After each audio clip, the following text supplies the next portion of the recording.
Okay. Brody,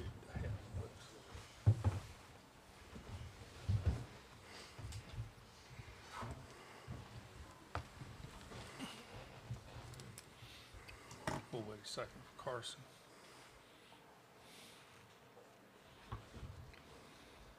I think. There it is. You know the drill.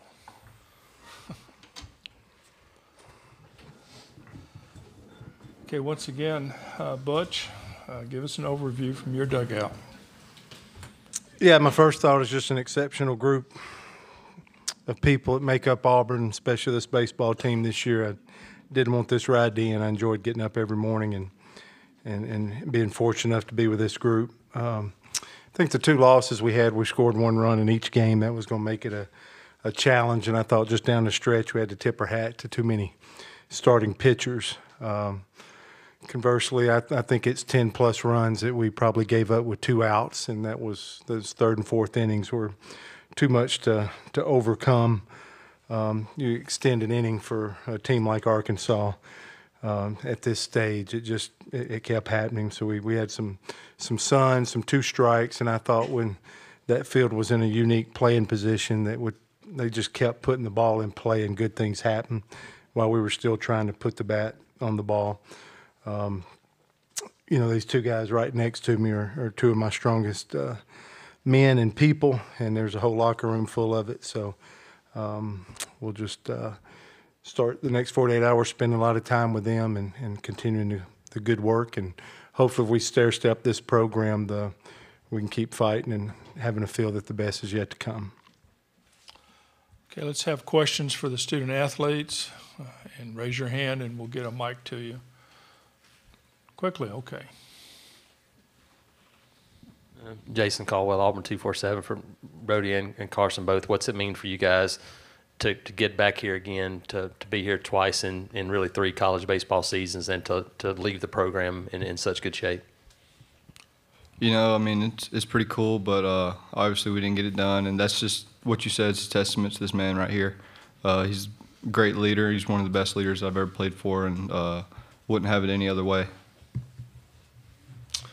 A lot of people can say that, coming to Omaha is a once-in-a-lifetime thing, but for me, Brody, Kaysen, and all the other guys that have been here twice, it's an incredible feeling to be able to come to a place of such joy and happiness to the whole college baseball world more than one time. And all that stems from Coach Thompson. Great leader, great man, along with all the other coaches and staff members. Just everybody from top to bottom has made such an impact on me personally, and I know for all the other guys it's made a big impact on them too. Okay, next question. Okay, here. Andrew Hutchison, hogbeat.com. Brody, I'm curious what made Will McIntyre, Arkansas starter, so tough to hit tonight? I think he had all of his pitches working for him, and I think wherever Turner put his glove, I think that's where the ball was going. I thought he had really good command and didn't make as many mistakes as starting pitcher usually does. And, he spotted up really well, and all of his pitches working for him tonight. Okay, next question.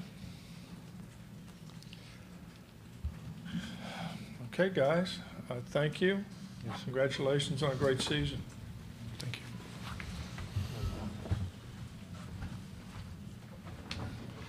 Anything else? Just check with George. Okay, now questions for Butch.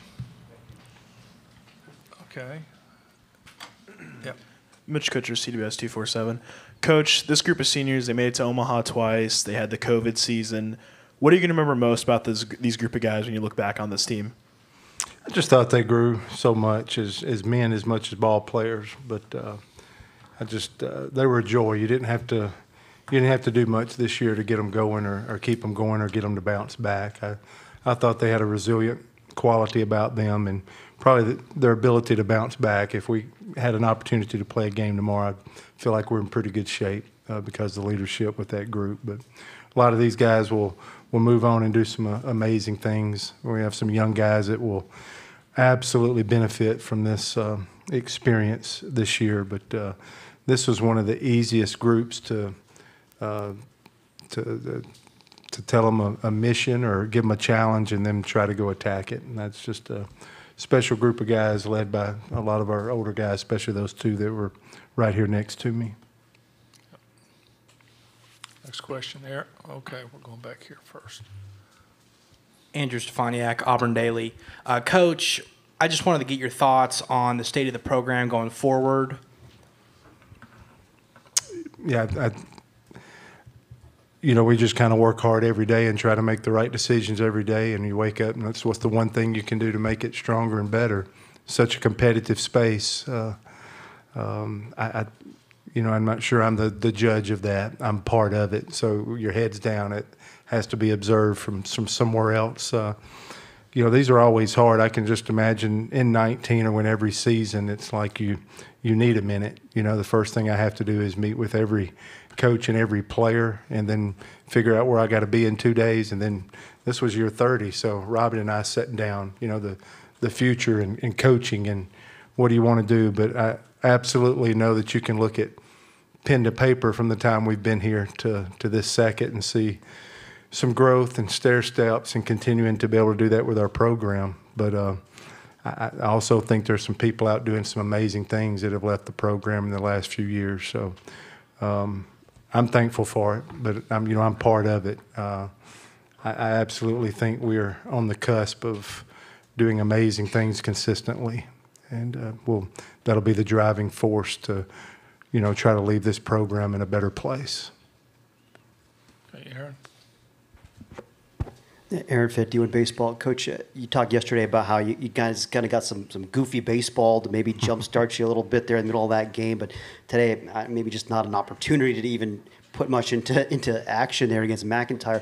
I mean, you think your offense just kind of was fighting it out here a little bit more than maybe you hoped for, I assume? Yeah, I thought it was happening in Oregon State a little bit too. We were so unconscious, kind of mindless in the regional, just swing, and it just didn't catch a lot of breaks, and we didn't make our breaks. I thought yesterday we rose up and fought after trying to engage a little bit, but the two losses, we just, we had to tip our hat to too many pitchers there down the stretch. So it's kind of win-loss, and so I was disappointed because I know what we're capable of from that aspect and would have had to do it to continue in this tournament. It didn't happen. And then, Arkansas was just engaged. It's like you just can't allow them to keep getting extended at bats. And we were trying to put them away, but they just, they were fortunate. A lot of things fell for them, but when that inning got extended, they still had the big hit to go with it. And that wound up being too much for us today. Jason.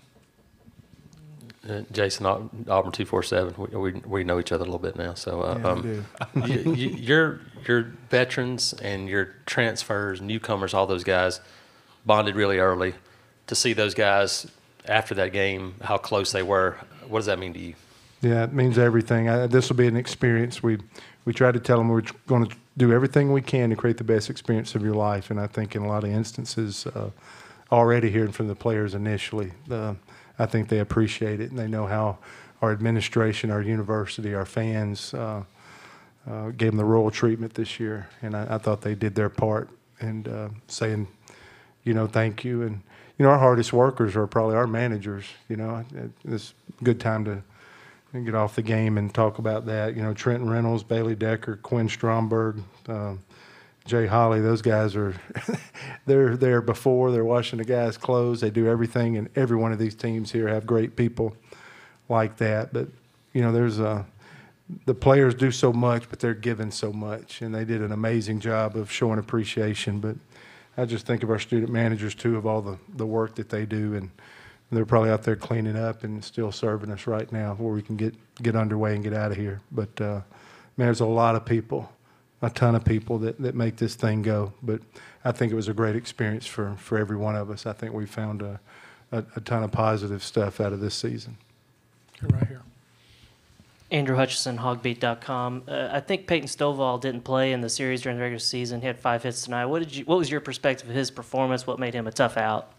Yeah, I thought they got in the 4-hole a lot today. The left-handers got the ball through the 4-hole there, and we were always a step out of there. I just thought they found holes. He's a talent. I know what he was coming out of high school, and sometimes you can get a slower start and then be there. They had 3 or 4 guys that, I think 2 guys that wasn't in our series and then are in there now and going for them. So things change. We probably have some of those same features there. Where early on there were some guys, and now you're doing something different there. I think about Bello in the outfield, and he was there early and then out and then back in there. So just a steady, good, promising player with a bright future he's coming on.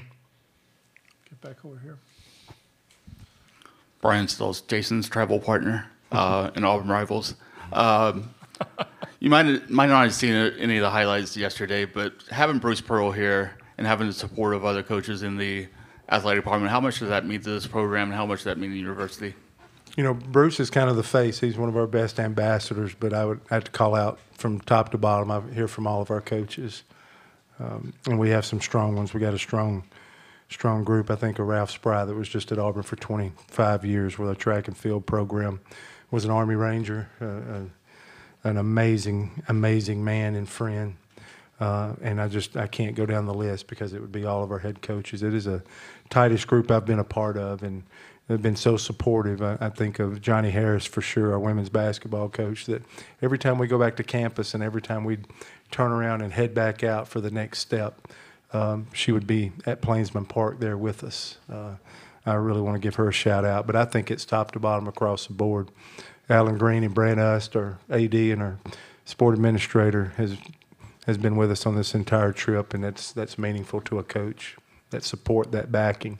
But our head coaches at Auburn, I tip my hat to them, that they've absolutely have I think everybody on our campus has just appreciated this team. I don't know why, there's been other quality teams, but it just got up in behind this team, and I think this team united a lot of us on campus this year. Okay, Molly, you got somebody? Okay. Coming in tonight for the last 5 for members of the Southeastern Conference, just talk about how much talent there is in the SEC and how challenging it is to get through the SEC and throughout the year. I think it's a preparation feature. And yeah, the 2 losses we had here were to SEC opponents. I thought the team that Stanford put on the field yesterday looked like a major league ball club in some aspects. The body's athleticism, the quality of arms that we saw, especially left-handed. The experience at Oregon State was tremendous. UCLA's going to have one of the best teams in the country. Aaron, y'all don't miss on them. They get so many of those special freshmen, and they're about to hook it up. And Coach Savage's team's going to be outstanding. But I think our league is absolutely invested from top to bottom in every one of our schools.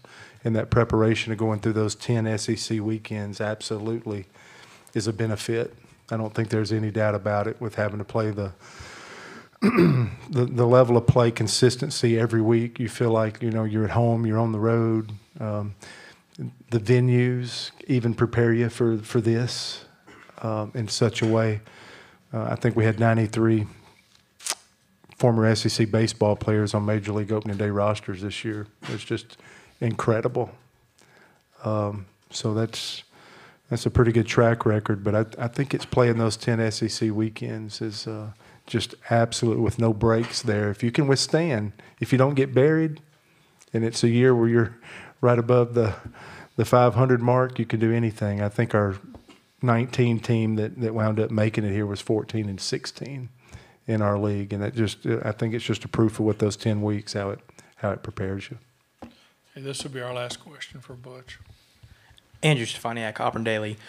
Coach, at the beginning of the year, you came out and talked about the operation atmosphere and trying to get people excited about baseball, and you could feel the vibes, especially in the regional round. You could feel the vibes around the program. Everybody was excited.